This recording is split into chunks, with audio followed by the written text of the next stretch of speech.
നമസ്കാരം. Live at 6 തുടങ്ങുന്നു. പ്രധാന വാർത്തകൾ നോക്കാം. ഇന്ത്യ-US വ്യാപാര കരാർ വൻ നേട്ടമെന്ന് കേന്ദ്ര സർക്കാർ. പൂർണ്ണമായും രാജ്യതാൽപര്യം സംരക്ഷിക്കുന്ന കരാർ എന്ന് പീയൂഷ് ഗോയൽ. കരാറിനെ വിമർശിച്ച പ്രതിപക്ഷത്തിന് രൂക്ഷ വിമർശനം. രാഹുൽ ഗാന്ധി കള്ളം പ്രചരിപ്പിക്കുന്നുവെന്ന് വാണിജ്യമന്ത്രി.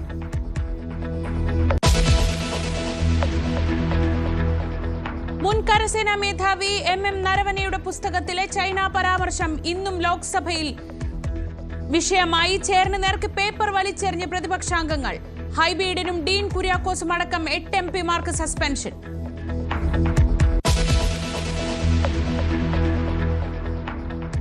RRTSുമായി സംസ്ഥാന സർക്കാർ അതിവേഗം മുന്നോട്ട്. പദ്ധതിക്ക് തത്വത്തിൽ അംഗീകാരം നൽകി സർക്കാർ ഉത്തരവ്. ആദ്യഘട്ടത്തിൽ 284 കിലോമീറ്റർ പാത അനുമതി നൽകിയത് തിരുവനന്തപുരം മുതൽ തൃശൂർ വരെയുള്ള ട്രാവൻകൂർ ലൈനിന്. സ്വർണ്ണക്കൊള്ളയിൽ ഇന്നും പ്രക്ഷുബ്ധമായി നിയമസഭ. അസാധാരണ പ്രതിഷേധവുമായി പ്രതിപക്ഷം. സ്പീക്കറുടെ ഡയസിൽ ചാടിക്കയറി അൻവർ സാദത്ത്. ബാനർ പിടിച്ചുവാങ്ങി വാച്ച് ആൻഡ് വാർഡ്.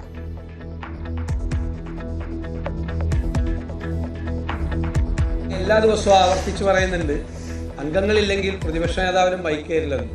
ഭരണകക്ഷി അംഗങ്ങൾ മുഴുവൻ ഇവിടെ വന്ന് നിൽക്കുമ്പോൾ എല്ലാ മന്ത്രിമാർക്കും അങ്ങ് മൈക്ക് കൊടുത്തു. ബഹുമാനപ്പെട്ട നിയമമന്ത്രി നേരത്തെ ഹൈക്കോടതിയുടെ വിധിയെപ്പറ്റി, ഹൈക്കോടതിയുടെ നിഗമനങ്ങളെപ്പറ്റി, ഹൈക്കോടതി നടത്തിയ പരാമർശങ്ങളെക്കുറിച്ച് കൃത്യമായി പറഞ്ഞു കഴിഞ്ഞിട്ടുണ്ട്. അത് പ്രതിപക്ഷ നേതാവ് കേട്ട ഭാവം നടിച്ചില്ല. അതിനെക്കുറിച്ച് ഒരക്ഷരവും അദ്ദേഹത്തിന് പ്രതികരിക്കാനില്ല. രാഹുൽ മാങ്കൂട്ടത്തിലിനെ അയോഗ്യനാക്കാനുള്ള എത്തിക്സ് കമ്മിറ്റി നീക്കത്തിനെതിരെ UDF. കേസിൽ പ്രതിയായി എന്നതിന്റെ പേരിൽ അയോഗ്യനാക്കാനാകില്ലെന്ന് VD സതീശൻ. കേസിൽ പ്രതികളായിട്ടുള്ള MLA എത്തിക്സ് കമ്മിറ്റി കൂടി ഡിസ്ക്വാളിഫൈ ചെയ്യണം എന്ന് പറയുന്നതിനോട് ഞങ്ങൾക്ക് യോജിപ്പില്ല.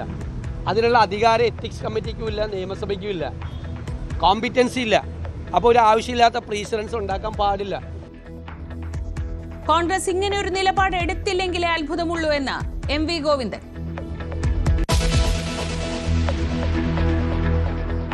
നിയമസഭാ തെരഞ്ഞെടുപ്പിൽ മത്സരിക്കാനില്ലെന്ന നിലപാടിൽ ഉറച്ചു K മുരളീധരൻ. ലീഗ് വാഗ്ദാനം ചെയ്ത ഗുരുവായൂരും വേണ്ടെന്ന് മുരളി ന്യൂസ് 18നോട്. പക്ഷെ ആ ലീഗിനോട് അന്ന് K കരുണാകരനുള്ള സ്നേഹം അതിപ്പോൾ ലീഗിന് താങ്കളോടുണ്ട്.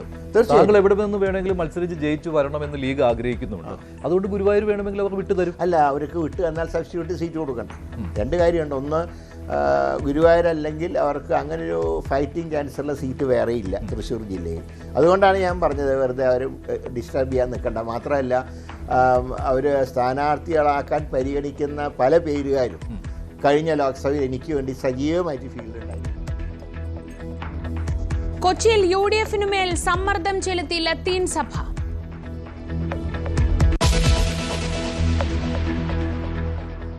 സംഗീത സംവിധായകൻ SP വെങ്കിടേഷിന് വിട. അന്ത്യം ചെന്നൈയിലെ വീട്ടിൽ.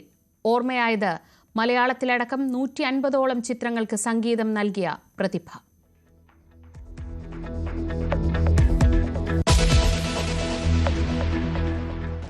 വിശദമായ വാർത്തകൾ നോക്കാം. രാജ്യത്തിന്റെയും ജനങ്ങളുടെയും താൽപര്യങ്ങൾ സംരക്ഷിച്ചുകൊണ്ടുള്ളതാണ് ഇന്ത്യ-US വ്യാപാര കരാർ എന്ന് കേന്ദ്ര വാണിജ്യമന്ത്രി പീയൂഷ് ഗോയൽ. കർഷകരുടെയും ക്ഷീരകർഷകരുടെയും താൽപര്യങ്ങളിൽ വിട്ടുവീഴ്ച ചെയ്തിട്ടില്ലെന്നും പീയൂഷ് ഗോയൽ വ്യക്തമാക്കി. यूनाइटेड स्टेट्स ऑफ अमेरिका के अधिकारियों के साथ, मंत्रियों के साथ लगातार डायलॉग बनाई हुई थी, बातचीत में कर रही थी. कई सारे जटिल विषय थे, कई सारी समस्याएं थी. भारत के ऊपर 50% रेसिप्रोकल टैरिफ लगा हुआ था. उद्योग जगत को, हमारे किसानों को जो बड़ी मात्रा में निर्यात करते हैं, सभी को तकलीफ हो रही थी. हमारे marine exporters, sea food exporters भी दिक्कत में थे. वस्त्र क्षेत्र, टेक्सटाइल सेक्टर में भी आवश्यकता थी कि ये रेट कम हो. यहां तक कि कुछ दिन पहले तक विपक्ष के नेता भी हमें पूछ रहे थे कि कब होगा यूएस डील, और मैं हैरान हूं ये डबल स्टैंडर्ड्स जो राहुल गांधी जी बार बार दिखाते हैं। माननीय प्रधानमंत्री नरेंद्र मोदी जी ने कल इतनी बढ़िया डील भारत के लिए तय की है जो इतने वर्ष 1 महीनों में हम तय नहीं कर पा रहे थे। ഇന്ത്യ എണ്ണ വാങ്ങുന്നത് നിർത്തുന്നത് സംബന്ധിച്ച് ഔദ്യോഗികമായ അറിയിപ്പൊന്നും ലഭിച്ചിട്ടില്ലെന്ന് ഇതിനിടെ റഷ്യ വ്യക്തമാക്കി. നയതന്ത്ര പങ്കാളിത്തം വികസിപ്പിക്കാനുള്ള നീക്കങ്ങൾ തുടരുമെന്നും ക്രെംലിൻ വക്താവ് ദിമിത്രി പെസ്കോവ് അറിയിച്ചു. അജയ് സുധാ ബിജു വിവരങ്ങളുമായി. അജയ്, ഒരുപക്ഷെ യൂറോപ്യൻ യൂണിയനുമായി ഇന്ത്യ ഒപ്പിട്ട കരാർ ഒരു സമ്മർദ്ദമായി വന്നു. അതേ തുടർന്നാണ് ഇത്രയും നാൾ നീണ്ടുനിന്ന ചർച്ചകൾക്കൊടുവിൽ ഇന്ന് വളരെ പെട്ടെന്ന് ഇങ്ങനെ ഒരു കരാർ ഒപ്പിട്ട വിവരം, കരാറിലേക്ക് എത്തിയ വിവരം ഡൊണാൾഡ് ട്രംപ് പ്രഖ്യാപിക്കുന്നത് എന്ന് വേണം മനസ്സിലാക്കാൻ. ഇപ്പോൾ വാണിജ്യമന്ത്രി കാര്യങ്ങൾ വിശദീകരിച്ചുകൊണ്ട് എന്തൊക്കെയാണ് പറഞ്ഞത്, എങ്ങനെയാണ് ഈ കരാറിൽ എത്തിയതെന്നാണ് അദ്ദേഹം വ്യക്തമാക്കുന്നത്? ശ്രീജ, കഴിഞ്ഞ ഫെബ്രുവരിയിലാണ് ഈ വാണിജ്യ കരാർ സംബന്ധിച്ചുള്ള ചർച്ചകൾ ഇന്ത്യയും US തമ്മിൽ ആരംഭിക്കുന്നത്. അതിനുശേഷം ഇത് പല ആവർത്തി മുടങ്ങിപ്പോവുകയും അനിശ്ചിതമായി നീളുകയും ചെയ്യുന്ന കാഴ്ചകളെല്ലാം നമ്മൾ കാണാൻ സാധിച്ചതാണ്. ഒരു ഘട്ടത്തിൽ പീയൂഷ് ഗോയൽ തന്നെ പറഞ്ഞിരുന്നു, തലയ്ക്കുമേലെ ഈ തോക്ക് ചൂണ്ടിക്കൊണ്ട് ഒരിക്കലും തങ്ങളെ സമ്മർദ്ദത്തിലാക്കാം എന്ന് കരുതണ്ട, അത്തരത്തിൽ ഒരു ഭീഷണിക്ക് മുതിർന്നുകൊണ്ട് ഒരിക്കലും ഒരു വ്യാപാര കരാർ സാധ്യമല്ല എന്ന് നമ്മുടെ വാണിജ്യമന്ത്രി അന്ന് തന്നെ വ്യക്തമാക്കിയിരുന്നു. എന്നാൽ ഇപ്പോൾ യൂറോപ്യൻ യൂണിയനുമായിട്ട് ഇന്ത്യയുടെ ഒരു വ്യാപാര കരാർ അത് യാഥാർത്ഥ്യമായതിനു ശേഷമാണ് US പെട്ടെന്ന് തന്നെ ഈ ചർച്ചകൾക്ക് ചൂടുപിടിപ്പിക്കുകയും അതിനുശേഷം ഈ വ്യാപാര കരാർ അത് സാധ്യമാവുകയും ചെയ്തത്. തീർച്ചയായിട്ടും ശ്രീജ സൂചിപ്പിച്ചതുപോലെ തന്നെ ഈ യൂറോപ്യൻ യൂണിയനുമായിട്ടുള്ള ഇന്ത്യയുടെ ബന്ധം അത് US-നെ കൂടുതൽ ആശങ്കയിലാക്കിയിട്ടുണ്ട് എന്ന് വേണം കരുതാൻ. കാര്യം യൂറോപ്പിലേക്ക് ഉള്ള ഇന്ത്യയുടെ ഒരു വ്യാപാരം അതെന്ന് പറയുന്നത് അമേരിക്കയുമായി നിലനിന്നിരുന്ന ഒരു വ്യാപാരത്തെ കവച്ചു വെക്കുന്നതാണ്. ഇന്ത്യയിലുള്ള വസ്ത്ര വ്യാപാരികൾ, അതുപോലെ തന്നെ അവരുടെ സമുദ്രോൽപ്പന്നങ്ങൾ, അതുപോലെ മറ്റ് തുകൽ വ്യാപാരികൾ, കർഷകർ തുടങ്ങി പല ആളുകളുടെയും ആശങ്കകൾക്ക് ഒരു പരിധിവരെ പരിഹാരം കാണാൻ സാധിക്കുന്നതായിരുന്നു യൂറോപ്യൻ യൂണിയനുമായിട്ടുള്ള വ്യാപാരം. അപ്പോൾ ഇത് തന്നെയാണ് ഇന്ത്യക്ക് ഈ US-ന് പുറത്ത് മറ്റൊരു വലിയ കച്ചവട സാധ്യത അത് തുറന്നു കിട്ടിയത് തന്നെയാണ് US-നെ ആശങ്കപ്പെടുത്തിയിട്ടുണ്ടാകും എന്ന് വേണം നമുക്ക് ഈ സാഹചര്യത്തിൽ കരുതാൻ വേണ്ടിയിട്ട്. അത് തന്നെയാണ് നിലവിൽ പെട്ടെന്നൊരു വ്യാപാര കരാറിലേക്ക് എത്തിച്ചേർന്നതും ഇന്ത്യയുടെ അയൽ രാജ്യങ്ങളെക്കാൾ വളരെ കുറഞ്ഞൊരു താരിഫ് നിരക്ക് ഇന്ത്യക്ക് മേൽ ഇപ്പോൾ നിലവിൽ കൊണ്ടുവരാൻ വേണ്ടി സാധിച്ചതും. ഈ 50% നിന്നാണ് നിലവിലുള്ള 18% ഇന്ത്യയുടെ താരിഫ് കുറച്ചിട്ടുള്ളത്. ഇന്ത്യയുടെ അയൽ രാജ്യങ്ങളുടെ താരിഫ് നോക്കുകയാണെങ്കിൽ പാകിസ്ഥാന് 19% താരിഫ്, ബംഗ്ലാദേശിനും ശ്രീലങ്കയ്ക്കും 20% താരിഫ്, ചൈനയ്ക്ക് മേൽ 34% താരിഫ് എന്നിവയാണ് നിലവിലുള്ളത്. അതിനേക്കാൾ കുറഞ്ഞ നിരക്കാണ് ഇപ്പോൾ ഇന്ത്യക്ക് മേൽ ചുമത്തിയിട്ടുള്ളത്. അതായത് ട്രംപ് നേരത്തെ പറഞ്ഞ ആ വാക്ക് പാലിച്ചുകൊണ്ടുള്ളൊരു കാര്യമാണ് ഇപ്പോൾ മുന്നോട്ട് വന്നിട്ടുള്ളത്. ഇന്ത്യ US തമ്മിലുള്ള ഒരു വ്യാപാര കരാർ അത് സാധ്യമായി ഉടൻ തന്നെ ഇന്ത്യക്ക് മേലുള്ള തീരുവ അത് വളരെയധികം കുറച്ച് താഴേക്ക് കൊണ്ടുവന്നു. എന്നാൽ ഇത്തരമൊരു വ്യാപാര കരാർ അത് എന്തിൻ്റെ അടിസ്ഥാനത്തിലാണ് ഈ വ്യാപാര കരാറിലെത്തിയത് എന്ന് ചോദിച്ചുകൊണ്ടാണ് ഇന്ന് പ്രതിപക്ഷം സഭയിൽ വലിയ രീതിയിലുള്ള പ്രതിഷേധം സംഘടിപ്പിച്ചത്. ഈ ട്രംപിന് മുന്നിൽ മോദി മുട്ടുമടക്കി എന്നതടക്കമുള്ള പ്രതിഷേധങ്ങൾ ഈ സഭയിൽ ഉയർന്നു. ഈ റഷ്യയിൽ നിന്ന് എണ്ണ വാങ്ങുന്നത് ഇന്ത്യ നിർത്തി, അതുപോലെ US-ൽ നിന്നും വെനസ്വേലയിൽ നിന്നും എണ്ണ വാങ്ങാൻ ഇന്ത്യ സമ്മതിച്ചു എന്നുള്ള ഒരു ട്രംപിൻ്റെ വാദങ്ങൾ അതിലെല്ലാം ഊന്നിക്കൊണ്ടായിരുന്നു പ്രതിപക്ഷത്തിൻ്റെ പ്രതിഷേധം. എന്നാൽ പ്രതിപക്ഷത്തിൻ്റെ ഇത്തരം വാദങ്ങളെല്ലാം പൂർണ്ണമായിട്ടും തള്ളിക്കൊണ്ടാണ് പീയൂഷ് ഗോയൽ നിലവിൽ വാർത്താ സമ്മേളനം നടത്തിയിട്ടുള്ളത്. ഇതിൽ അദ്ദേഹം പ്രതിപക്ഷ നേതാവായിട്ടുള്ള രാഹുൽ ഗാന്ധിക്കെതിരെ ആഞ്ഞടിക്കുകയാണ്. അദ്ദേഹം പറയുന്നു, രാഹുൽ ഗാന്ധിയുടേത് ഡബിൾ സ്റ്റാൻഡേർഡാണ്. മുൻപ് പ്രതിപക്ഷം പറഞ്ഞുകൊണ്ടിരുന്നത് US-മായി ഒരു വ്യാപാര കരാറിലെത്താൻ സാധിക്കുന്നില്ല, ഇത് ഗവൺമെൻറ്റിൻ്റെ കഴിവുകേടാൻ എന്നാണ് പ്രതിപക്ഷം പറഞ്ഞുകൊണ്ടിരുന്നത്. എന്നാൽ ഇപ്പോൾ ഒരു വ്യാപാര കരാറിലെത്തിയിട്ടും പ്രതിപക്ഷം ഇത്തരത്തിലൊരു പ്രതിഷേധം ഉയർത്തുന്നത് അത് ശരിയല്ല എന്ന് പീയൂഷ് ഗോയൽ പറയുന്നു.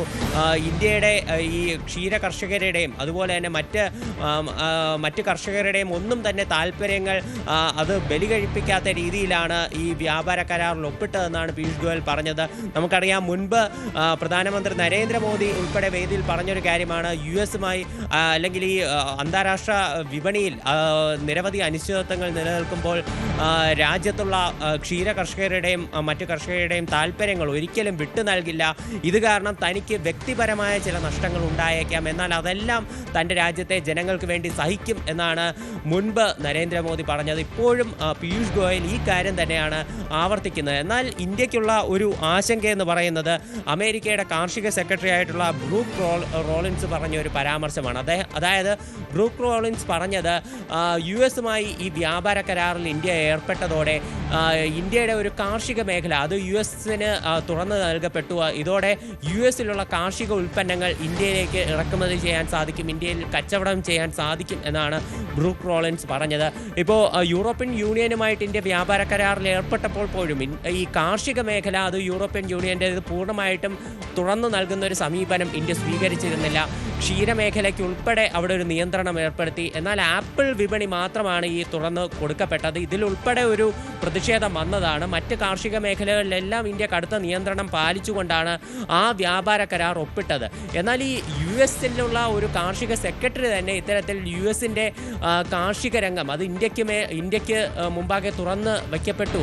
അതായത് US-ൻ്റെ കാർഷിക ഉൽപ്പന്നങ്ങൾ ഇന്ത്യയിലേക്ക് വിപണി ചെയ്യപ്പെടാൻ സാധിക്കും എന്നുള്ള ഈ അവകാശവാദം, ട്രംപിൻ്റെ അവകാശവാദങ്ങൾക്ക് പുറമെയാണ് US-ൻ്റെ കാർഷിക സെക്രട്ടറിയുടെ ഭാഗത്ത് നിന്ന് പുതിയൊരു അവകാശവാദം വരുന്നത്. അപ്പോൾ ഈ റഷ്യയിൽ നിന്ന് എണ്ണ വാങ്ങുന്നത് ഇന്ത്യ നിർത്തി എന്നുള്ള കാര്യം, അതുപോലെ തന്നെ വെനസ്വേലയിൽ നിന്നും US-ൽ നിന്നും ഇന്ത്യ ക്രൂഡ് ഓയിൽ വാങ്ങുമെന്നുള്ള കാര്യവും, US-ൻ്റെ കാർഷിക മേഖല അത് ഇന്ത്യക്കായി തുറന്നു നൽകപ്പെട്ടു, ഇന്ത്യയിലേക്ക് US-ൻ്റെ കാർഷിക ഉൽപ്പന്നങ്ങൾ വിതരണം ചെയ്യുമെന്നുള്ള ഈ പരാമർശം, അമേരിക്കയുടെ ഭാഗത്തു നിന്നുണ്ടായ ഈ 3 വാദങ്ങൾ അത് ഇന്ത്യയെ സംബന്ധിച്ച് ആശങ്ക ഉയർത്തുന്ന കാര്യമാണ്. അതുതന്നെയാണ് പ്രതിപക്ഷം ഇന്ന് ലോക്സഭയിൽ ഉന്നയിച്ചത്. ഇതെല്ലാം പക്ഷേ തള്ളിക്കളയുന്ന ഒരു നിലപാട് തന്നെയാണ് ഭരണപക്ഷത്തിൻ്റെ ഭാഗത്തു നിന്നുണ്ടാകുന്നത്. അതുതന്നെയാണ് പീയൂഷ് ഗോയൽ ഇപ്പോൾ അവസാനം വിശദീകരിച്ചത്. ഇതോടൊപ്പം വരുന്ന മറ്റൊരു കാര്യം ഈ റഷ്യയുമായുള്ള എണ്ണയുടെ കാര്യത്തിലാണ്.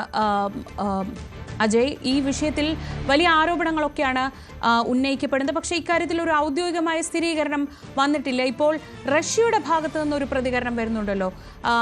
ഇത്തരത്തിൽ എണ്ണ വാങ്ങുന്ന കാര്യത്തിൽ ഒരു തീരുമാനവും ഇന്ത്യ അറിയിച്ചിട്ടില്ല എന്നാണ് പറയുന്നത്. ഇതേ സംബന്ധിച്ച് ഇപ്പോൾ ഈ കഴിഞ്ഞ വാർത്താ സമ്മേളനത്തിൽ അദ്ദേഹം എന്തെങ്കിലും പറഞ്ഞു? എന്തൊക്കെയാണ് അത് സംബന്ധിച്ച വിശദാംശങ്ങൾ? ഈ റഷ്യയിൽ നിന്ന് എണ്ണ വാങ്ങുന്നത് ഇന്ത്യ നിർത്തി എന്നുള്ള കാര്യത്തിൽ ഇതുവരെയും ഒരു ഔദ്യോഗികമായിട്ടുള്ള ഒരു വിശദീകരണം അത് സർക്കാരിൻ്റെ ഭാഗത്തു നിന്ന് ലഭിച്ചിട്ടില്ല. റഷ്യൻ വക്താവായിട്ടുള്ള ഡെമിത്രി പെസ്കോവാണ് ഇക്കാര്യത്തിൽ നിലവിലൊരു പ്രസ്താവന പുറത്തിറക്കിയിട്ടുള്ളത്. അതായത് ഇന്ത്യ റഷ്യയിൽ നിന്ന് ക്രൂഡ് ഓയിൽ വാങ്ങുന്നത് നിർത്തി എന്നത് സംബന്ധിച്ച് നിലവിൽ യാതൊരു വിവരവും നൽകിയിട്ടില്ല എന്നാണ് അദ്ദേഹം പറഞ്ഞത്. ഇപ്പോൾ നമുക്ക് നോക്കുകയാണെങ്കിൽ അറിയാം, റഷ്യയിൽ നിന്ന് ഏറ്റവും കൂടുതൽ ക്രൂഡ് ഓയിൽ വാങ്ങുന്ന രാജ്യങ്ങളായിരുന്നു ഇന്ത്യയും ചൈനയും. ഇക്കാര്യം തന്നെയാണ് ട്രംപിനെ ആദ്യം മുതൽ തന്നെ ചൊടിപ്പിച്ചിരുന്നത്. ഇന്ത്യ റഷ്യയിൽ നിന്ന് ക്രൂഡ് ഓയിൽ വാങ്ങുന്നത് അത് യുക്രൈനിലേക്ക് റഷ്യ നടത്തുന്ന യുദ്ധത്തിന് അത് കൂടുതൽ ഊർജം പകരുന്നു, ആയിരങ്ങളുടെ കൊലപാതകത്തിന് കൂട്ടക്കുരുതിക്ക് കാരണമാകുന്നു എന്നതുൾപ്പെടെയുള്ള വാദങ്ങളാണ് ട്രംപ് മുന്നോട്ട് വെച്ചിരുന്നത്. അപ്പോൾ ഇതിൻ്റെ പേരിലാണ് ഇന്ത്യക്ക് ഒരു 25% കൂടി അധിക തീരുവ അത് ട്രംപ് ചുമത്തിക്കൊണ്ട് മൊത്തം 50% തീരുവ അത് ഇന്ത്യക്ക് മേൽ നിലവിൽ വന്നത്. ഇപ്പോൾ ഈ ട്രംപ് ആവർത്തിച്ച് തന്നെ പറയുന്നു ഇന്ത്യ റഷ്യയിൽ നിന്ന് എണ്ണ വാങ്ങുന്നത് നിർത്തി എന്നുള്ള കാര്യം. എന്നാൽ റഷ്യൻ അധികൃതർ ഇത് ഔദ്യോഗികമായി സ്ഥിരീകരിച്ചിട്ടില്ല.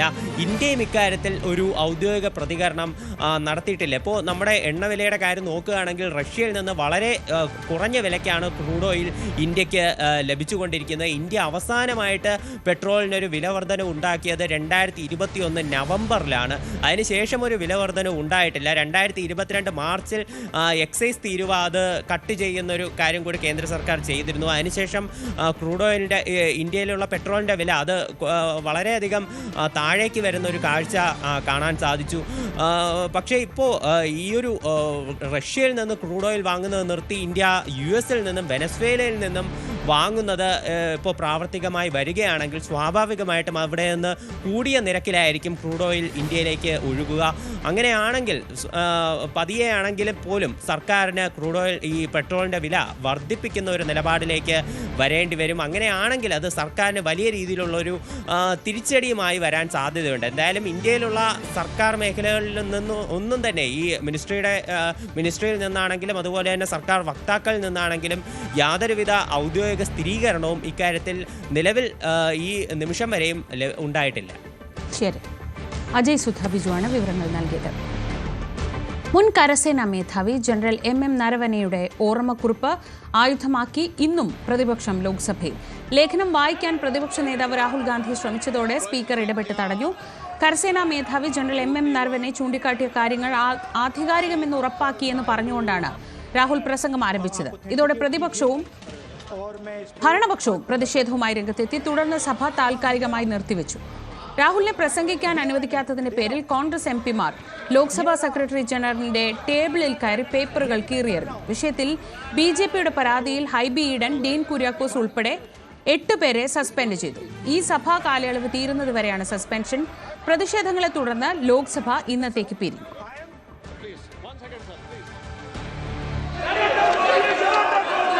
प्रश्न संख्या 41 श्री अप्पल नायडू कलिसेटी।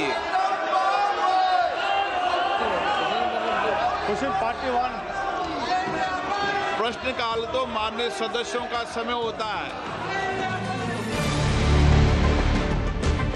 ശബരിമല സ്വർണ്ണക്കൊള്ള ഉയർത്തിയുള്ള പ്രതിപക്ഷ പ്രതിഷേധത്തിൽ പ്രക്ഷുബ്ധമായി നിയമസഭ.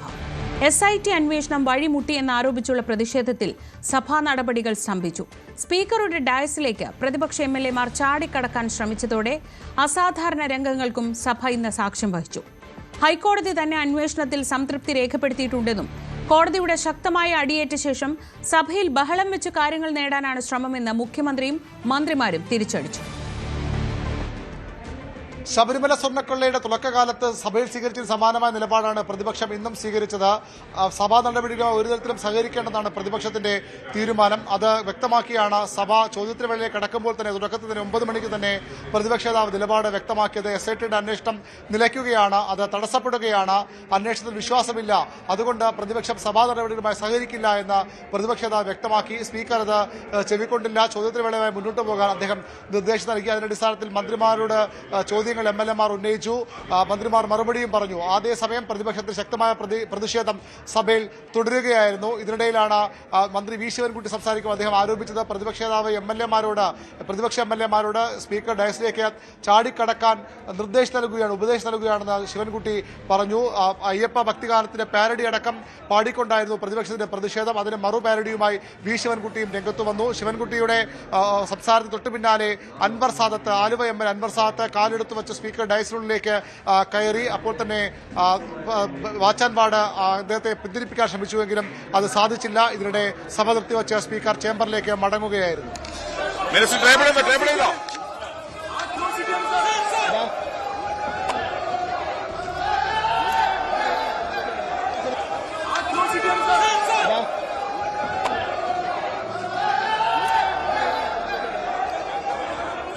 പത്ത് മണിയോടുകൂടി സ്പീക്കർ വീണ്ടും സഭയിൽ വന്നപ്പോൾ P രാജീവ് നിയമമന്ത്രിയാണ് സംസാരിച്ചത്. കോടതിയിൽ നിന്ന് പ്രതിപക്ഷത്തിനാണ് തിരിച്ചടി ഉണ്ടായത്. അന്വേഷണത്തെ കൃത്യമായി മുന്നോട്ട് പോകുന്ന അന്വേഷണത്തിനെ പറ്റി തെറ്റായ വ്യാഖ്യാനങ്ങൾ പ്രതിപക്ഷം മാധ്യമങ്ങൾ നൽകുന്നുവെന്ന കോടതി നിരീക്ഷണം അദ്ദേഹം അവിടെ വായിച്ചു. അപ്പോഴും പ്രതിപക്ഷത്തിന്റെ പ്രതിഷേധം തുടർന്നു. ശക്തമായ പ്രതിപക്ഷ പ്രതിഷേധമാണ് പിന്നീട് ഉണ്ടായത്. ഇതിനിടയിൽ സ്പീക്കറുടെ ഡയസിലേക്ക് മുന്നിൽ നിന്ന് പോലും കയറാൻ പ്രതിപക്ഷാംഗങ്ങൾ ശ്രമിച്ചു.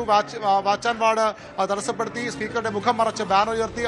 ബാനർ വാച്ചാൻവാർഡ് പിടിച്ചു മാറ്റുകയും ചെയ്തു. ഇതിനിടയിലാണ് വീണ്ടും പ്രതിപക്ഷാംഗങ്ങൾ ഡയസിലേക്ക് കടക്കാൻ ശ്രമിക്കുകയും വാച്ചാൻവാർഡുമായി കയ്യാങ്കളിലേക്ക് കാര്യങ്ങൾ പോവുകയും ചെയ്ത തുടർന്ന് സ്പീക്കർ വീണ്ടും സഭ നിർത്തിവെച്ച ചേംബറിലേക്ക് മടങ്ങി. ഈ സഭക്കകത്ത് ഡയസിലേക്ക് കയറാൻ ശ്രമിച്ച MLAമാരുടെ നടപടി ശരിയായില്ല. പ്രതിഭ ബഹുമാനപ്പെട്ട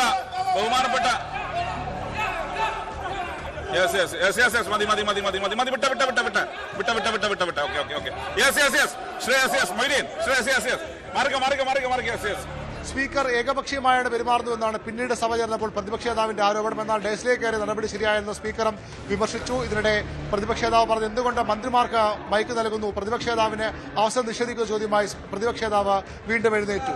എല്ലാ ദിവസവും ആവർത്തിച്ചു പറയുന്നുണ്ട്, അംഗങ്ങളില്ലെങ്കിൽ പ്രതിപക്ഷ നേതാവിനും മൈക്ക് കയറില്ലെന്ന്. ഭരണകക്ഷി അംഗങ്ങൾ മുഴുവൻ ഇവിടെ വന്ന് നിൽക്കുമ്പോൾ എല്ലാ മന്ത്രിമാർക്കും അങ്ങ് മൈക്ക് കൊടുത്തു. അനീതിയാണ്, ഒരു നീതി. ഭരണപക്ഷത്തെ ആളുകൾ ഇരുന്നപ്പോൾ മാത്രമേ ബഹുമാനപ്പെട്ട മന്ത്രിയെ കൊണ്ട് സംസാരിപ്പിച്ചിട്ടുള്ളൂ. പിന്നെ ക്വസ്റ്റ്യൻ അവർ ജനങ്ങളെ ബാധിക്കുന്ന വിഷയമാണ്. ജനങ്ങളെ ബാധിക്കുന്ന വിഷയം സ്വാഭാവികമായും കൊടുക്കേണ്ടി വരും. ബഹുമാനപ്പെട്ട LOPയോട് എല്ലാ റെസ്പെക്റ്റും കീപ്പ് ചെയ്തുകൊണ്ട് സംസാരിക്കുന്നു. അങ്ങയുടെ ടീമിന് ഓർഡർ ആക്കണം പ്ലീസ്.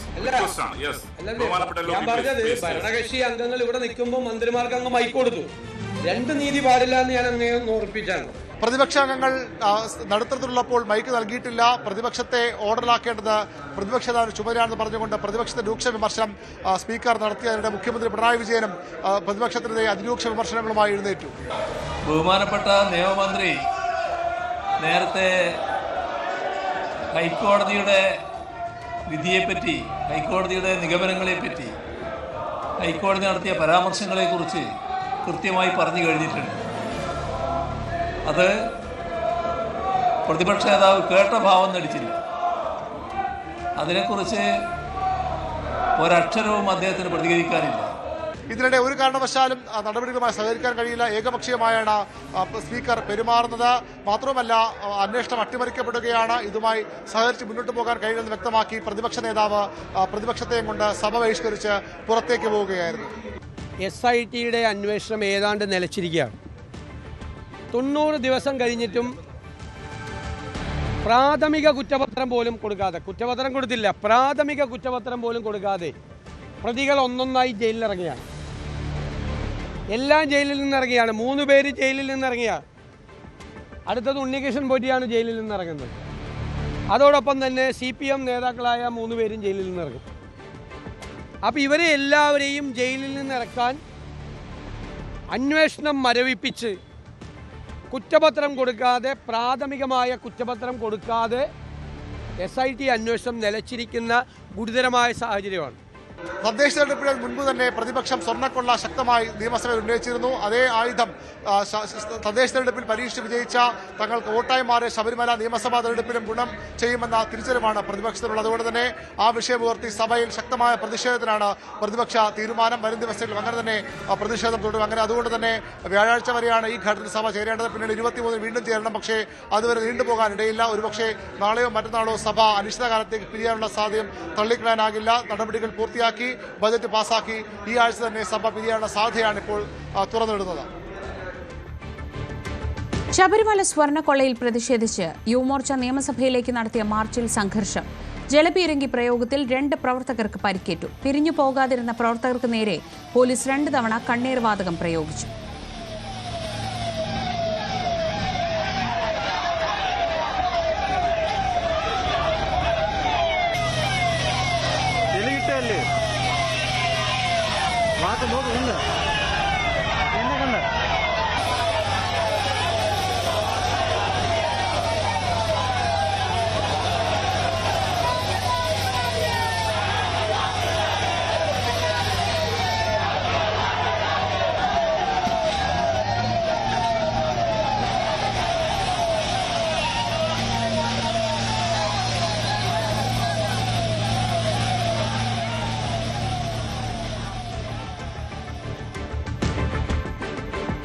RRTSുമായി മുന്നോട്ടു പോകാൻ സംസ്ഥാന സർക്കാർ തീരുമാനം. RRTSന് തത്വത്തിൽ ഗതാഗത വകുപ്പ് അനുമതി നൽകി ഉത്തരവ് പുറത്തിറക്കി.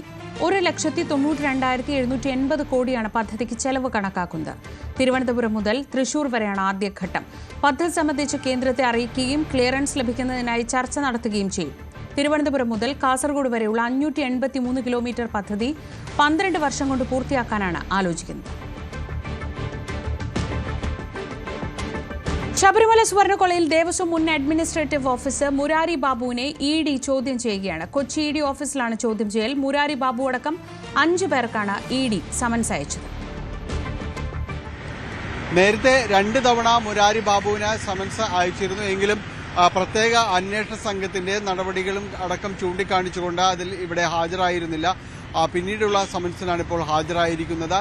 പ്രധാനമായും തന്നെ ഈ കേസുമായി ബന്ധപ്പെട്ടുകൊണ്ട് ED നടത്തുന്ന ചോദ്യം ചെയ്യലുകളിൽ ഇത് ആദ്യത്തേതെന്ന് പറയേണ്ടി വരുന്നു. പലർക്കും സമൻസ് അയച്ചിട്ടും പലരും ഇവിടേക്ക് ഹാജരായിട്ടില്ല. വിവിധ കാരണങ്ങൾ ചൂണ്ടിക്കാണിച്ചുകൊണ്ട് ആദ്യഘട്ടത്തിൽ പലരും അതിൽ നിന്ന് ഇളവ് നേടിയിരുന്നു. പ്രത്യേകിച്ച് പ്രത്യേക അന്വേഷണ സംഘമടക്കം SITയുടെ ചോദ്യം ചെയ്യൽ തുടരുന്ന ഒരു സാഹചര്യത്തിൽ കൂടിയായിരുന്നു. ഇപ്പോൾ EDയുടെ നടപടികളിലേക്ക്, ചോദ്യം ചെയ്യൽ നടപടികൾ അടക്കമുള്ള കാര്യങ്ങളിലേക്ക് കടന്നിരിക്കുന്നു എന്ന് തന്നെയാണ്, ആദ്യഘട്ടത്തിലേക്കടക്കം കടന്നിരിക്കുന്നു എന്നതാണ്. മുരാരി ബാബു പ്രത്യേക അന്വേഷണ സംഘം രജിസ്റ്റർ ചെയ്ത കേസിൽ 2 കേസുകൾ പ്രതിയാണ്.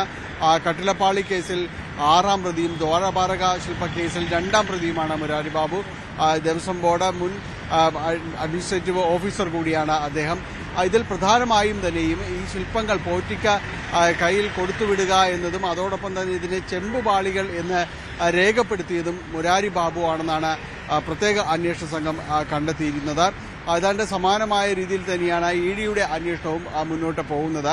കാരണം ഇവർക്കെല്ലാം തന്നെ ഈ കേസുമായി ബന്ധപ്പെട്ട കൃത്യമായ രീതിയിലുള്ള ഇടപെടലുകൾ ഉണ്ട് എന്നതും അതോടൊപ്പം തന്നെയാണ് ഇതിലെ കള്ളപ്പണ ഇടപാടുകളടക്കം ഈ കേസുമായി ബന്ധപ്പെട്ടുകൊണ്ട് നടന്നിട്ടുണ്ട് എന്നതാണ് EDയുടെ പ്രാഥമികമായ ഒരു നിഗമനം. അങ്ങനെ പലർക്കും തന്നെ EDയുടെ പരിശോധനകൾ മണിക്കൂറുകൾ നീണ്ടുനിന്ന പരിശോധനകളാണ് EDയുടെ ഭാഗത്തു നിന്ന് ഉണ്ടായിരുന്നത്. അതിൽ പലതും തന്നെ പിടിച്ചെടുത്തിട്ടുണ്ട്. പലരിൽ നിന്നായിട്ട് സ്വർണ്ണക്കട്ടികൾ ഉൾപ്പെടെയുള്ള കാര്യങ്ങൾ പിടിച്ചെടുത്തു.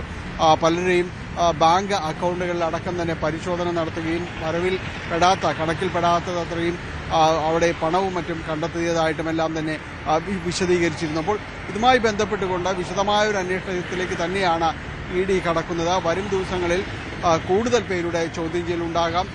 നിലവിൽ ഈ പ്രത്യേക അന്വേഷണ സംഘത്തിന്റെ കേസിൽ കുറ്റപത്രം സമർപ്പിക്കാത്തതിനെ തുടർന്ന് മുരാരി ബാബുവിന് ജാമ്യം ലഭിച്ചിരുന്നു. ഒപ്പം മറ്റ് ചില പ്രതികൾ കൂടി ജാമ്യം നേടുകയുണ്ടായി. അവരും വൈകാതെ തന്നെ EDയുടെ മുന്നിലേക്ക് എത്തും. ശബരിമല സ്വർണ്ണക്കൊള്ളയിൽ തന്ത്രി കണ്ഠരര് രാജീവരുടെ ജാമ്യ ഹർജി വാദം കേൾക്കാനായി മാറ്റി. ഈ മാസം 9-നാണ് ഹർജിയിൽ വാദം കേൾക്കുക. SIT റിപ്പോർട്ട് തിങ്കളാഴ്ച കോടതിയിൽ സമർപ്പിക്കും. 2 കേസുകളിലും വിജിലൻസ് കോടതി ഒരുമിച്ച് വാദം കേൾക്കും. അതേസമയം തിരുവനന്തപുരം മെഡിക്കൽ കോളേജിൽ ചികിത്സയിൽ കഴിഞ്ഞ തന്ത്രിയെ ജയിലിലേക്ക് മാറ്റി. ജയിലിൽ ചികിത്സ തുടരും. രാഹുൽ മാങ്കൂട്ടത്തിലിനെ അയോഗ്യനാക്കാനുള്ള നീക്കത്തെ എതിർത്ത് കോൺഗ്രസ്. എത്തിക്സ് കമ്മിറ്റിക്ക് അതിന് അധികാരമില്ലെന്നും തെറ്റായ കീഴ്വഴക്കം ഉണ്ടാക്കുമെന്നുമാണ് കോൺഗ്രസ് നിലപാട്. കോൺഗ്രസിന്റെ എതിർപ്പിൽ അത്ഭുതമില്ലെന്ന് CPM വിമർശിച്ചു. പാലക്കാട് MLA രാഹുൽ മാങ്കൂട്ടത്തിനെതിരെ എത്തിക്സ് കമ്മിറ്റിക്ക് വാമനപുരം MLA DK മുരളി നൽകിയ പരാതിയിൽ ഇന്നലെയാണ് നിയമസഭാ പ്രിവിലേജ് ആൻഡ് എത്തിക്സ് കമ്മിറ്റി നടപടി തുടങ്ങിയത്. പ്രാഥമികമായി പരാതി പരിശോധിച്ചു, അംഗങ്ങളുടെ നിലപാടുകൾ കേട്ടു. അതിനുശേഷമാണ് 23-ന് പരാതിക്കാരനായ DK മുരളിയെ ഹിയർ ചെയ്യാൻ വിളിപ്പിക്കാൻ എത്തിക്സ് കമ്മിറ്റി തീരുമാനിച്ചത്. എന്നാൽ അപ്പോൾ തന്നെ പ്രതിപക്ഷാംഗങ്ങൾ ചില എതിർപ്പുകൾ മുന്നോട്ട് വച്ചിരുന്നു. MLA അയോഗ്യനാക്കണമെന്ന ആവശ്യം പരാതിയിലില്ലല്ലോ എന്ന ചോദ്യമാണ് അവർ മുന്നോട്ട് വച്ചത്. ഇന്നാണ് പ്രതിപക്ഷം നിലപാട് വ്യക്തമാക്കിയത്. രാഹുൽ മാങ്കൂട്ടത്തിനെ അയോഗ്യനാക്കാനുള്ള നീക്കത്തോട് യോജിക്കാൻ കഴിയില്ല. ഭൂരിപക്ഷം ഉപയോഗിച്ചുകൊണ്ട് ഏതെങ്കിലും MLAയെ അയോഗ്യനാക്കാൻ ശ്രമിച്ചാൽ അതൊരു തെറ്റായ കീഴ്വഴക്കമായി മാറും. കാരണം ഇന്ന് പ്രതിപക്ഷ പറഞ്ഞതുപോലെ ഞങ്ങൾക്ക് എല്ലാവർക്കും ഓരോ കേസുണ്ട്, ക്രിമിനൽ കേസിൽ പെട്ടതുകൊണ്ട് മാത്രം അയോഗ്യനാക്കണമെന്ന നിർദ്ദേശത്തോടെ യോജിക്കാൻ കഴിയുന്ന നിലപാടാണ് പ്രതിപക്ഷം വ്യക്തമാക്കുന്നത്. കേസിൽ പ്രതികളായിട്ടുള്ള MLAയെ എത്തിക്സ് കമ്മിറ്റി കൂടി ഡിസ്ക്വാളിഫൈ ചെയ്യണം എന്ന് പറയുന്നതിനോട് ഞങ്ങൾക്ക് യോജിപ്പില്ല. അതിനുള്ള അധികാരം എത്തിക്സ് കമ്മിറ്റിക്കും ഇല്ല, നിയമസഭയ്ക്കും ഇല്ല, കോമ്പിറ്റൻസി ഇല്ല. അപ്പോൾ ഒരു ആവശ്യമില്ലാത്ത പ്രീസിഡൻസ് ഉണ്ടാക്കാൻ പാടില്ല. നമ്മളെല്ലാം പ്രതികളാണ്, ഞാനടക്കം ഞങ്ങളെല്ലാം ഓരോ കേസിൽ പ്രതികളാണ്. അപ്പോൾ എല്ലാവരും ഡിസ്ക്വാളിഫൈ ചെയ്യുക. എന്നാൽ പ്രതിപക്ഷത്തിനെതിരെ ഭരണപക്ഷം രംഗത്തെത്തി. CPM സംസ്ഥാന സെക്രട്ടറി MV ഗോവിന്ദനും നിയമമന്ത്രി അടക്കമുള്ളവർ പ്രതിപക്ഷ നിലപാടിനെ ചോദ്യം ചെയ്യുകയാണ്. ആദ്യം മുതൽ രാഹുൽ മാങ്കൂട്ടത്തിനെ കോൺഗ്രസ് പുറത്താക്കിയത് പറയുമ്പോഴും സംരക്ഷിക്കുകയാണെന്ന നിലപാടാണ് ഭരണപക്ഷം സ്വീകരിച്ചത്. ആ വിമർശനമാണ് അവർ ഉന്നയിച്ചത്. അത് ഇന്നും ഭരണപക്ഷം പ്രതിപക്ഷത്തിനെതിരെ രാഹുൽ മാങ്കൂട്ടത്തിനെ അയോഗ്യനാക്കാനുള്ള നീക്കത്തെ ചോദ്യം ചെയ്യുന്ന പ്രതിപക്ഷത്തിനെതിരെ അതേ നിലപാടും ആരോപണവും തുടരുകയാണ് ഭരണപക്ഷം. എത്തിക്സ് കമ്മിറ്റി നടപടി തുടങ്ങിയെങ്കിലും രാഹുൽ മാങ്കൂട്ടത്തിന് അയോഗ്യത കൽപ്പിക്കുക എളുപ്പമല്ല. കാരണം നിരവധി നടപടിക്രമങ്ങൾ എത്തിക്സ് കമ്മിറ്റിക്ക് പൂർത്തിയാക്കേണ്ടതുണ്ട്. 23-ന് മാത്രമാകും ഇനി എത്തിക്സ് കമ്മിറ്റി ചേരുക. അപ്പോഴും പരാതിക്കാരനെ മാത്രമാണ് ഹിയറിംഗിന് വിളിച്ചിട്ടുള്ളത്. രാഹുൽ മാങ്കൂട്ടത്തിൻ്റെ മൊഴിയെടുക്കണം, വേണ്ടി വന്നാൽ ഇരകളുടെ മൊഴിയെടുക്കണം. അതിനുശേഷം അത് സഭയിൽ റിപ്പോർട്ട് തയ്യാറാക്കണം. റിപ്പോർട്ട് സ്പീക്കർ കൈമാറുകയും സ്പീക്കർ ഒരു ദിവസം നിശ്ചയിച്ച് അത് സഭയിൽ കൊണ്ടുവരികയും ചെയ്യണം. എന്നിട്ട് സഭാ നേതാവായ മുഖ്യമന്ത്രിയുടെ പ്രമേയത്തിൻ്റെ അടിസ്ഥാനത്തിൽ വേണം അംഗത്തെ പുറത്താക്കാൻ. അങ്ങനെ അയോഗ്യതയ്ക്ക് വേണ്ടിയുള്ള നടപടിക്രമങ്ങൾ ഇനിയും ബാക്കിയാണ്. പക്ഷേ സഭയുടെ ഇപ്പോഴത്തെ പോക്കനുസരിച്ച്, അതായത് സഭ പ്രക്ഷുബ്ധമാണെന്നും സഭ ഒരുപക്ഷെ ഈ ആഴ്ച തന്നെ സഭ അനിശ്ചിതകാലത്തേക്ക് പിരിയാനും സാധ്യതയുണ്ട്. അങ്ങനെയെങ്കിൽ രാഹുൽ മാങ്കൂട്ടത്തെ അയോഗ്യനാക്കാനുള്ള ഭരണപക്ഷ നീക്കം വിജയിക്കില്ല. പകരം ആ ഒരു നടപടിക്രമം തുടങ്ങി വെച്ചു എന്ന് മാത്രമേ ഭരണപക്ഷത്തിന് പറയാൻ കഴിയൂ. അതുകൊണ്ട് തന്നെ രാഹുൽ മാങ്കൂട്ടത്തിനെതിരെ പൂർണ്ണമായും ഈ നടപടിക്രമങ്ങൾ പൂർത്തിയാക്കാൻ കഴിയില്ല എന്ന് വേണം വിലയിരുത്താൻ. രാഹുൽ മാങ്കൂട്ടത്തിലെ MLA സ്ഥാനത്ത് നിന്ന് അയോഗ്യനാക്കാനുള്ള നീക്കത്തിലുള്ള കോൺഗ്രസിന്റെ എതിർപ്പിൽ വിമർശനവുമായി CPM സംസ്ഥാന സെക്രട്ടറി MV ഗോവിന്ദൻ. കോൺഗ്രസ് ഇങ്ങനെയൊരു നിലപാട് എടുത്തില്ലെങ്കിലേ അത്ഭുതമുള്ളൂ എന്ന് MV ഗോവിന്ദൻ പറഞ്ഞു.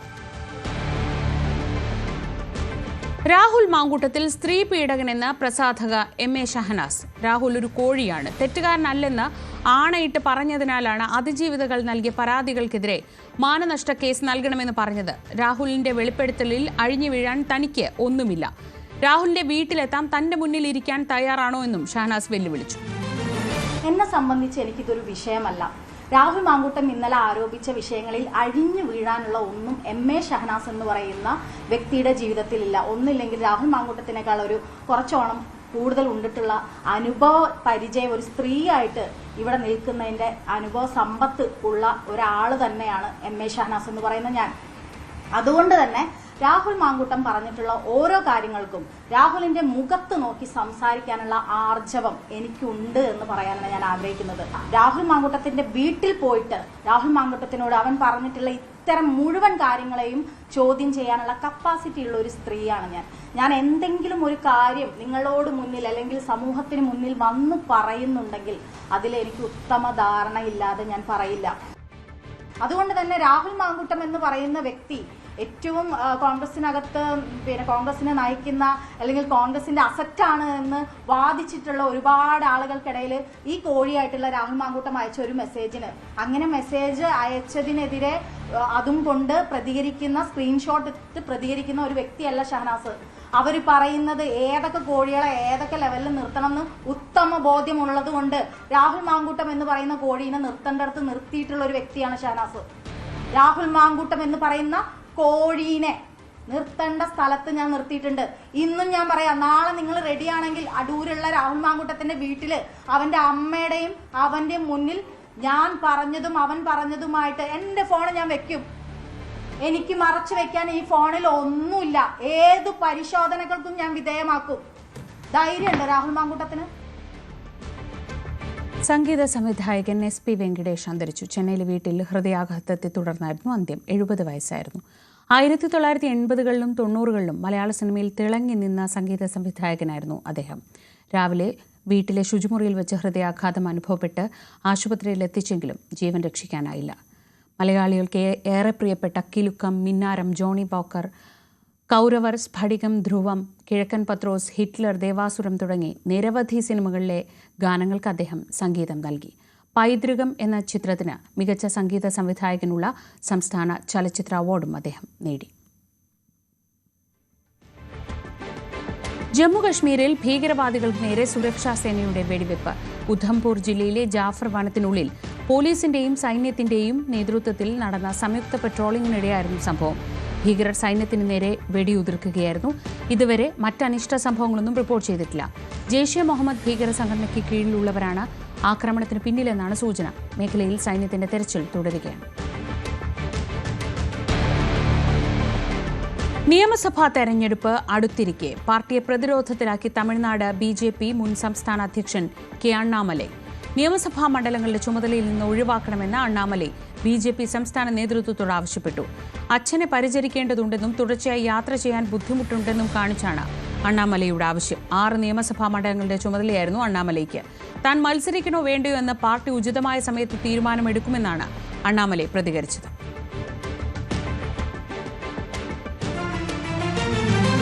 ഇടവേള.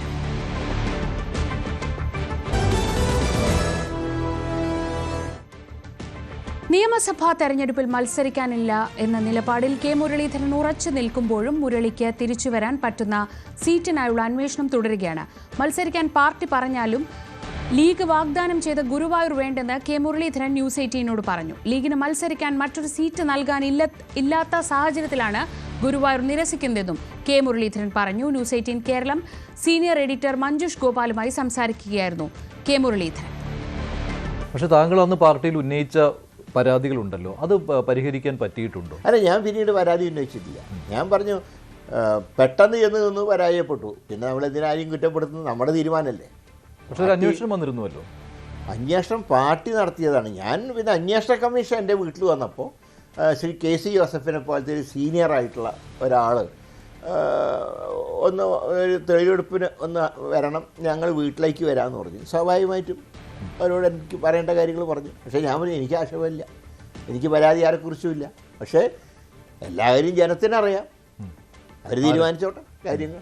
ആരൊക്കെയാണ് ഇതിന് പിന്നിലുണ്ടായിരുന്നത്? അതെ, വിജയൻ്റെ ഘട്ടന ആരാന്ന് ജനത്തിന് നന്നായിട്ട് അറിയാം.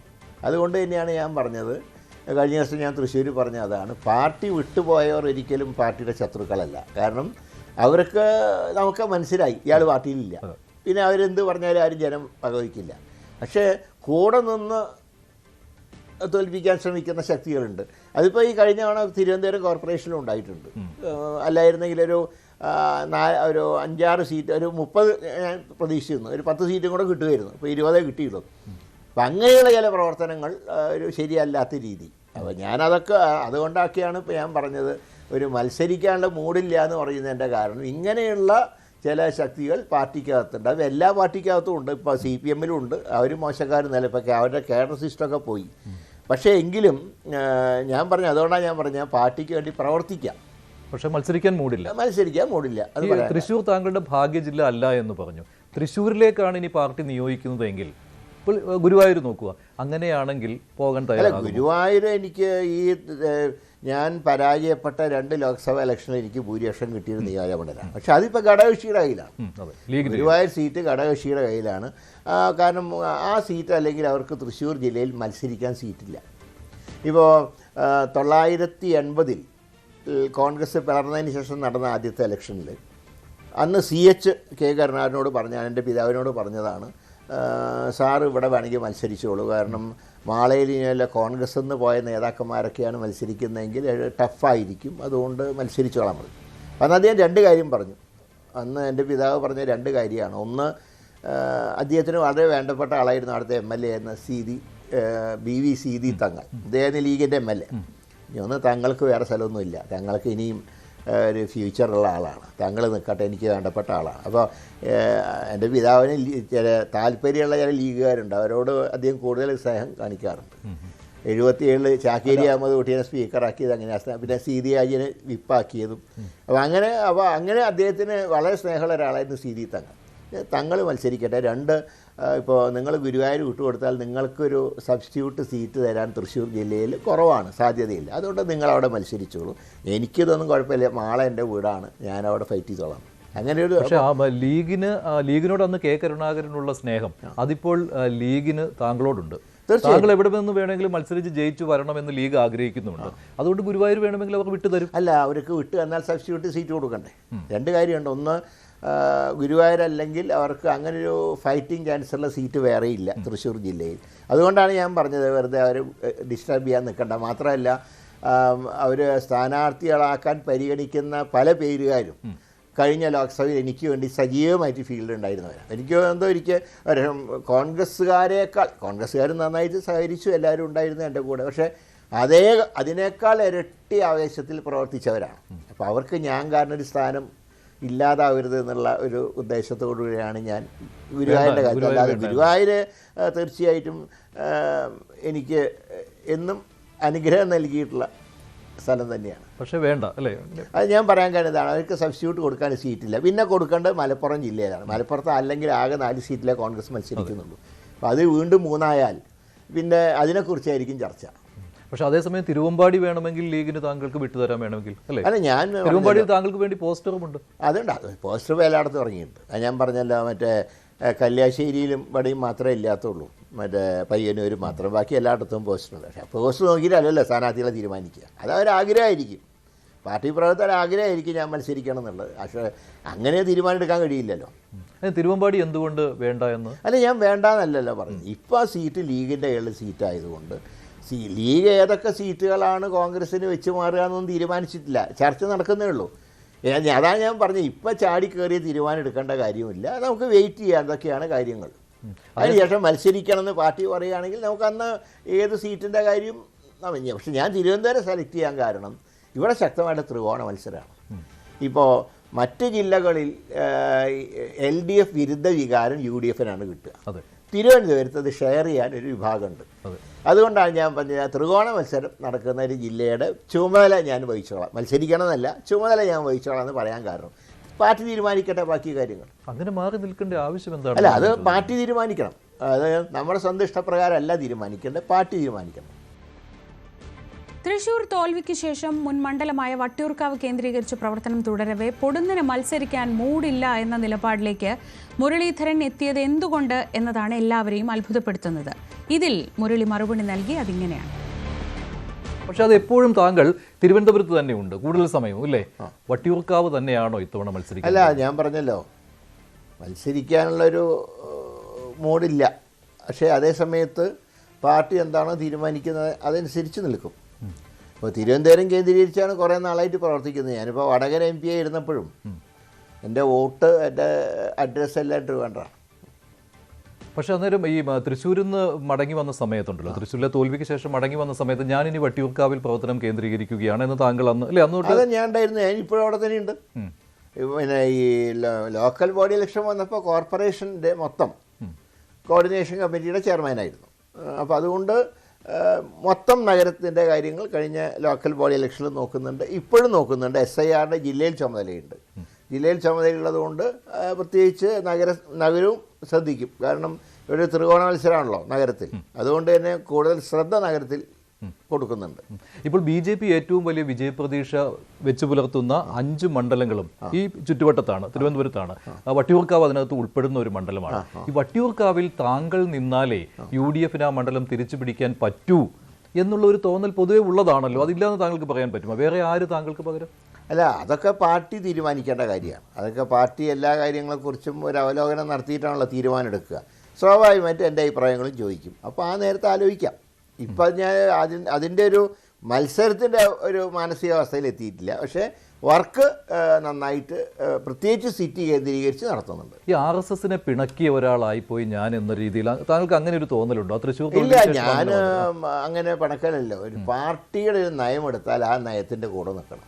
ഞാൻ അഭിപ്രായക്കാരനാണ്. പാർട്ടിക്ക് യോജിക്കാൻ കഴിയാത്തവരുമായിട്ട് എനിക്ക് യോജിക്കാൻ കഴിയില്ല.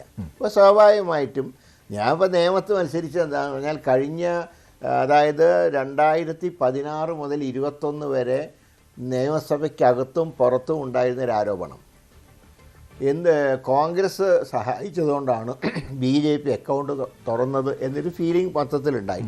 ഇപ്പോൾ 2021 വന്നപ്പോൾ ഒന്നീ ഉമ്മൻചാണ്ടി മത്സരിക്കണം, രമേശ് മത്സരിക്കണം എന്നൊക്കെയുള്ളത് വന്നപ്പോൾ അപ്പോൾ ഞാൻ പറഞ്ഞു പാർട്ടി പറയുകയാണെങ്കിൽ ഞാൻ മത്സരിക്കാൻ. കാരണം ഞാനിപ്പോൾ MP ആണ്. ഞാൻ വെച്ച് ഉമ്മൻചാണ്ടിയോ രമേശ് ചെന്നിത്തലയോ നിയമസഭയിൽ ഇല്ലാത്തൊരു അവസ്ഥ ഉണ്ടാകാൻ പാടില്ല. രണ്ടുപേരും സീനിയർ നേതാക്കന്മാരാണ്. അവർ നിയമസഭയിൽ പാർട്ടിയെ നയിക്കേണ്ടവരാണ്. അപ്പോൾ ഇവർ ഒരാൾ മത്സരിക്കണം എന്ന് പറഞ്ഞപ്പോൾ അന്നും തീരുമാനമുണ്ടായിരുന്നു MP മത്സരിക്കേണ്ടതാണ്. അപ്പം ഞാൻ പറഞ്ഞ ഒരു സ്പെഷ്യൽ എക്സംഷൻ എനിക്ക് തരികയാണെങ്കിൽ ഞാൻ വില്ലിങ് ആണെന്നു. ഞാനേതായാലും മത്സരിച്ചു. കോൺഗ്രസിൻ്റെ കുറേ നഷ്ടപ്പെട്ട വോട്ടുകൾ തിരിച്ചു പിടിച്ചു. അതാണൊരു 37,000 വരെ വോട്ട് കിട്ടി. 13,000-ൽ നിന്ന് 37,000 കിട്ടിയപ്പോൾ സ്വാഭാവികമായിട്ടും കോൺഗ്രസിൻ്റെ വോട്ടുകൾ പോയത് BJPയിലേക്കായിരുന്നു. ആ വോട്ടുകൾ കുറേ തിരിച്ചു വന്നു, മുഴുവൻ വന്നില്ല, കുറേ തിരിച്ചു വന്നു. അങ്ങനെ റിസൾട്ട് വന്നപ്പോൾ BJP തോറ്റ് CPM ജയിച്ചു. അപ്പോൾ BJPയുടെ പല നേതാക്കന്മാരും ഞാനുമായിട്ട് സൗഹൃദത്തിലുള്ള ചില നേതാക്കന്മാരൊക്കെ പറഞ്ഞു ഞങ്ങൾക്ക് വിരോധം മറ്റൊന്നുമല്ല, നിങ്ങളെ ജയിക്കാനല്ല, നിങ്ങൾ ഞങ്ങളെ തോൽപ്പിക്കാൻ മത്സരിച്ചു. മാത്രമല്ല നിയമസഭയിൽ അംഗം അല്ലാതെ വന്നപ്പോൾ ഈ പല സർക്കാരിൻ്റെ സമിതികളൊക്കെ ഉണ്ടല്ലോ, ഇപ്പോൾ കാർഷിക വികസന സമിതി, അതുപോലെ ജില്ലാ വികസന സമിതി, ഇതിലൊക്കെ നിയമസഭയിൽ പ്രാതിനിധ്യമുള്ള പാർട്ടികൾക്കാണ് പ്രയോറിറ്റി കൊടുക്കുക. അപ്പോൾ ആശുപത്രി വികസന സമിതി, അങ്ങനെയുള്ള സമിതിയിൽ നിന്നൊക്കെ BJPക്കാർ ഔട്ടായി. അപ്പോൾ ആ ദേഷ്യം എല്ലാം കൂടെ ഇതൊക്കെ ഞാൻ കാരണമാണ്. ഞാൻ അങ്ങനെ സന്നദ്ധ പ്രകടിപ്പിച്ചില്ലായിരുന്നുവെങ്കിൽ ഏതെങ്കിലും ജൂനിയർ സ്ഥാനാർത്ഥികൾ വരുമായിരുന്നു, ജയിക്കുമായിരുന്നു എന്നൊക്കെയുള്ള പ്രതീക്ഷയാണ്. പക്ഷേ ഞാൻ പറഞ്ഞു പാർട്ടിയുടെ ഒരു നിലനിൽപ്പിന് വേണ്ടി ഞാൻ അങ്ങനെ ഒരു പ്രവർത്തനം ചെയ്തു. K. മുരളീധരനുമായി News 18 Keralam senior editor Manjush Gopal നടത്തിയ അഭിമുഖത്തിന്റെ പൂർണ്ണരൂപം രാത്രി 9:30 കാണാം. മറ്റു വാർത്തകളിലേക്ക് പോകാം. തലസ്ഥാന ജില്ലയിലെ സീറ്റുകളുടെ സ്ഥാനാർത്ഥിത്വം സംബന്ധിച്ച് കോൺഗ്രസിൽ പ്രാഥമിക ധാരണ. തിരുവനന്തപുരം DCC അധ്യക്ഷൻ N. ശക്തൻ നെയ്യാറ്റിൻകരയിൽ മത്സരിച്ചേക്കും. അരുവിക്കര മണ്ഡലത്തിലെ സ്ഥാനാർത്ഥിത്വത്തിനായി MM ഹസനും സമ്മർദ്ദം ശക്തമാക്കിയിട്ടുണ്ട്. CPI വിട്ട് കോൺഗ്രസിലെത്തിയ മീനാങ്കൽ കുമാറിന്റെ പേരും അരുവിക്കരയിൽ ചർച്ചകളിലുണ്ട്. പാറശാലയിൽ നെയ്യാറ്റിൻകര സനലാണ് പരിഗണനയിൽ. അതേസമയം വട്ടിയൂർക്കാവ്, തിരുവനന്തപുരം മണ്ഡലങ്ങളിൽ ആശയക്കുഴപ്പം തുടരുകയാണ്. നിലവിൽ തിരുവനന്തപുരം ജില്ലയിൽ UDF-ന് ആകെയുള്ള മണ്ഡലം കോവളം മാത്രമാണ്. അതിനപ്പുറത്തേക്ക് പ്രതീക്ഷിക്കുന്ന പോലെ ഭരണത്തിലേക്ക് എത്തണമെങ്കിൽ തിരുവനന്തപുരത്ത് തന്നെ 7-ലധികം മണ്ഡലങ്ങൾ പിടിച്ചാൽ മാത്രമേ നടക്കുകയുള്ളൂ എന്നാണ് നേരത്തെ പുറത്തു വന്ന സർവേകളിൽ നിന്ന് നേതൃത്വത്തിന് ലഭിച്ചിരിക്കുന്ന സൂചനകൾ. അതുകൊണ്ട് തന്നെയാണ് സാമുദായിക പിന്തുണ ഉറപ്പാക്കുക എന്ന ലക്ഷ്യത്തോടെ നാടാർ സമുദായാംഗം കൂടിയായ N ശക്തനെ നെയ്യാറ്റിൻകരയിൽ കളത്തിലിറക്കാനുള്ള ഒരു നിർണായകമായ തീരുമാനത്തിലേക്ക് കോൺഗ്രസ് നേതൃത്വം എത്തുന്നത് എന്ന സൂചനകളാണ് പുറത്തുവരുന്നത്. അതായത് K. ആൻസലൻ നിലവിലെ MLA-ക്ക് 65,497 വോട്ടുകൾക്കാണ് അദ്ദേഹം നെയ്യാറ്റിൻകരയിൽ നിന്ന് 2021 വിജയിക്കുന്നത്. അന്ന് അദ്ദേഹത്തിന് എതിരാളിയായിരുന്ന R. സെൽവരാജിന് 51,235 വോട്ടുകൾ മാത്രമാണ് നേടാനായത്. അങ്ങനെ ഒരു സ്ഥലത്തേക്ക് നാടാർ സമുദായാംഗം കൂടിയായ N ശക്തരെ കളത്തിലിറക്കിയാൽ ആ വോട്ട് ബാങ്ക് കൺസോളിഡേറ്റ് ചെയ്യപ്പെടും. മാത്രവുമല്ല നെയ്യാറ്റിൻകരയ്ക്ക് അപ്പുറത്തേക്ക് കാട്ടക്കടയിലും അരുവിക്കരയിലും അതോടൊപ്പം തന്നെ കോവളം, അതോടൊപ്പം നെയ്യാറ്റിൻകര, പാറശാല മേഖലകളിലൊക്കെ നാടാർ സമുദായത്തിന് പിന്തുണ ഉറപ്പാക്കാൻ കഴിയും. ഈ ഒരു നീക്കത്തിലൂടെ എന്ന വലിയ പ്രതീക്ഷയിലാണ് അവർ ഉള്ളത്. അതുകൊണ്ട് തന്നെയാണ് N ശക്തനെ കളത്തിൽ നിൽക്കാനുള്ള ഒരു നിർണായകമായ നീക്കം അത് കോൺഗ്രസ് നേതൃത്വത്തിൻ്റെ ഭാഗത്തു നിന്ന് വന്നിരിക്കുന്നത്. അങ്ങനെയെങ്കിൽ DCC അധ്യക്ഷ സ്ഥാനം രാജിവെച്ചുകൊണ്ട് N ശക്തൻ നെയ്യാറ്റിൻകരയിൽ മത്സരരംഗത്തേക്ക് ഇറങ്ങും എന്നതാണ് നിലവിലെ സാഹചര്യം. അതോടൊപ്പം തന്നെയാണ് നിലവിൽ UDF-ന്റെ പരമ്പരാഗത മണ്ഡലമായിരുന്ന അരുവിക്കര 2021 G. സ്റ്റീഫൻ 5000-ലധികം വോട്ടുകൾക്കാണെന്ന് KS ശബരിനാഥനെ അവിടെ പരാജയപ്പെടുത്തുന്നത്. അരുവിക്കര മണ്ഡലം തിരിച്ചുപിടിക്കുക എന്ന ലക്ഷ്യത്തോടെ MM ഹസൻ ആ മണ്ഡലത്തിന് വേണ്ടി സമ്മർദ്ദം ശക്തമാക്കിയിരിക്കുകയാണ്. ഒരുപക്ഷെ ഹസൻ അവിടെ വലിയ പരിഗണന ലഭിച്ചേക്കാം. അതോടൊപ്പം തന്നെ മീനാങ്കൽ കുമാറിൻ്റെ പേര് CPI വിട്ട് UDF ക്യാമ്പിലേക്ക്, കോൺഗ്രസ് ക്യാമ്പിലേക്ക് എത്തിയ മീനാങ്കൽ കുമാറിൻ്റെ പേരും ചർച്ചകളിൽ സജീവമായി നിൽക്കുന്നു. അതോടൊപ്പം കോൺഗ്രസ് വലിയ പ്രതീക്ഷയോടെ കാണുന്ന മണ്ഡലങ്ങളിൽ ഒന്നാണ് പാറശാല നിലവിൽ LDF-ന്റെ കയ്യിലാണ്. പാറശാല തിരിച്ചു പിടിക്കാനായി നെയ്യാറ്റിൻകര സനലിനെ രംഗത്തിറക്കണമെന്ന ആവശ്യമാണ് ഒരു വിഭാഗം ഉന്നയിക്കുന്നത്. KPCCയുടെ സംഘടനാകാര്യ ജനറൽ സെക്രട്ടറി കൂടിയാണ് നെയ്യാറ്റിൻകര സനൽ. മറ്റ് ചില യുവമുഖങ്ങളുടെ പേരുകളും പാറശാലയിൽ പറഞ്ഞു കേൾക്കുന്നുണ്ടെങ്കിലും നെയ്യാറ്റിൻകര സനലിൻ്റെ പേരിന് തന്നെയാണ് അവിടെ മുൻതൂക്കം കൂടുതൽ എന്നാണ് ലഭിക്കുന്ന വിവരങ്ങൾ. അങ്ങനെയെങ്കിൽ തിരുവനന്തപുരം DCC അധ്യക്ഷ സ്ഥാനം രാജിവെച്ചുകൊണ്ട് N ശക്തനെ നെയ്യാറ്റിൻകരയിൽ മത്സരിപ്പിക്കാനുള്ള നീക്കത്തിലൂടെ നാടാർ സമുദായത്തിന് വലിയ സ്വാധീനമുള്ള 6-7 മണ്ഡലങ്ങളിൽ അതിൻ്റെ പ്രതിഫലനം ഉണ്ടാകുമെന്ന വിലയിരുത്തലാണ് കോൺഗ്രസ് നേതൃത്വം. രാജ്യസഭാംഗം C. സദാനന്ദൻ മാസ്റ്ററുടെ പ്രസംഗം എക്സിൽ പങ്കുവച്ച് കേന്ദ്ര ആഭ്യന്തരമന്ത്രി അമിത്ഷാ. തന്റെ കാലുകൾ CPM ആക്രമണത്തിൽ നഷ്ടപ്പെട്ടതാണെന്ന് പറഞ്ഞു തുടങ്ങിയ പ്രസംഗം കേരളത്തിൽ BJP പ്രവർത്തകർക്ക് നേരെ പതിറ്റാണ്ടുകളായി നടന്നുവരുന്ന അക്രമങ്ങളുടെ വിവരണമായപ്പോൾ ഹൃദയം വിറങ്ങലിച്ചു പോയി എന്നായിരുന്നു അമിത്ഷായുടെ പ്രതികരണം. Sir, what I am going to say is, sir, this is my two legs. I was a person with strong two legs, but below knee, nowadays, I am using artificial limbs. Why? Because the democracy, every time I am hearing from this house about democracy, but those who are roaring about democracy, they committed an attack upon me 31 years ago in Kerala. The CPM leaders, according to their advice, the workers of CPIM, 31 years ago. Let him speak. If anything is unparliamentary, I will remove it. You please, my dear, let him speak. I was on the way to my home. You can reply to him when your turn comes, sir. Returning from uncle's house after discussing the marriage, which was fixed that time, discussing about the marriage of my sister, I was returning to my home. That time, in a bazaar, an organized criminals caught me. Immediately after get down from the bus, they caught me from backside and put me down on the road and cut off two legs. They were shouting about Inqilab Zindabad. They were shouting about democracy. You have every right to answer to it when your turn comes. You are also going to speak in that. Why I show this here is we have No, to... he is asking me why he should be allowed to sit and speak. The reason for his inability to speak. Yes, sir. Nothing will Thank go you, on sir. record Thank you, except sir. Sadananda Master's speech. In this particular situation, so Bitaji, please, you are intolerant. You are intolerant. വ്യത്യസ്തമായ ആശയധാര പിന്തുടരുന്നുവെന്ന കാരണത്താൽ ഒരാളുടെ കാലുകൾ വെട്ടിമുറിക്കുക, മറ്റൊരാളുടെ ജീവൻ അപഹരിക്കുക തുടങ്ങിയവയ്ക്കെതിരെ RSS പ്രവർത്തകർ നടത്തിയ പോരാട്ടം വാക്കുകളിൽ വിവരിക്കാനാവാത്തതാണെന്നും അമിത്ഷാ കുറിച്ചു. ജനാധിപത്യത്തിലും ജനാധിപത്യ മൂല്യങ്ങളിലും വിശ്വാസമുള്ള ഓരോ വ്യക്തിയും ഈ പോരാട്ടവും ത്യാഗവും മനസ്സിലാക്കണമെന്നും അദ്ദേഹം പോസ്റ്റിൽ പറയുന്നു. CPM അംഗം ജോൺ ബ്രിട്ടാസിന്റെ പരാമർശത്തിന് മറുപടി എന്നോണമാണ് സദാനന്ദൻ മാസ്റ്റർ സംസാരിച്ചത്. മലപ്പുറം തിരുനാവായിലും തവനൂരിലുമായി നടന്നു വന്നിരുന്ന മഹാമാഘത്തിന് സമാപനം. മകം നക്ഷത്രം, ദ്വിതീയ തിഥി എന്നീ ശുഭയോഗങ്ങളോടെയാണ് മഹാമാഘത്തിന്റെ സമാപനം കുറിക്കുന്നത്. രാവിലെ നാഗസന്യാസിമാർ പങ്കെടുത്ത അമൃതസ്നാനം, യതിപൂജ, ഭണ്ഡാര എന്നിവ നടന്നു. നിള ആരതി അല്പസമയത്തിനകം ആരംഭിക്കും. നിള ആരതി പൂർത്തിയാവുന്നതോടെയാണ് മഹാമാഘത്തിന് ഔദ്യോഗികമായ സമാപനമാവുന്നത്. തിരുവനന്തപുരം റെയിൽവേ സ്റ്റേഷനിൽ യാത്രക്കാരുടെ സ്വർണ്ണാഭരണങ്ങൾ അടങ്ങിയ ബാഗ് തന്ത്രപരമായി മോഷ്ടിച്ച് കടന്നു കളഞ്ഞ പ്രതിയെ പിടികൂടി. തമിഴ്നാട് കന്യാകുമാരി ജില്ലയിൽ ഭൂതപ്പാണ്ടി സ്വദേശി ശ്യാം ക്രിസ്പിനാണ് പിടിയിലായത്. 5 ലക്ഷം രൂപ വില വരുന്ന സ്വർണ്ണമാണ് ഇയാൾ മോഷ്ടിച്ചത്. RPF ക്രൈം ഇന്റലിജൻസ് ബ്രാഞ്ചും റെയിൽവേ പോലീസും സംയുക്തമായി നടത്തിയ അന്വേഷണത്തിലാണ് പ്രതിയെ പിടികൂടിയത്.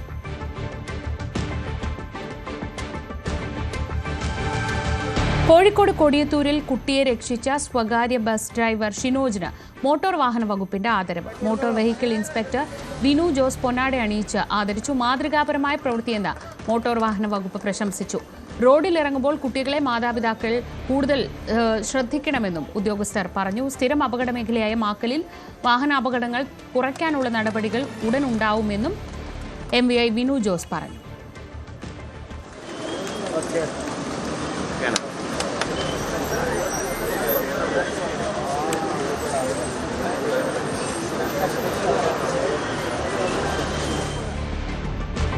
ഇന്നത്തെ സ്വർണം വെള്ളി നിരക്കുകൾ നോക്കാം. കൂടുതൽ വാർത്തകൾക്ക് News 18 Keralam YouTube channel subscribe ചെയ്യുക.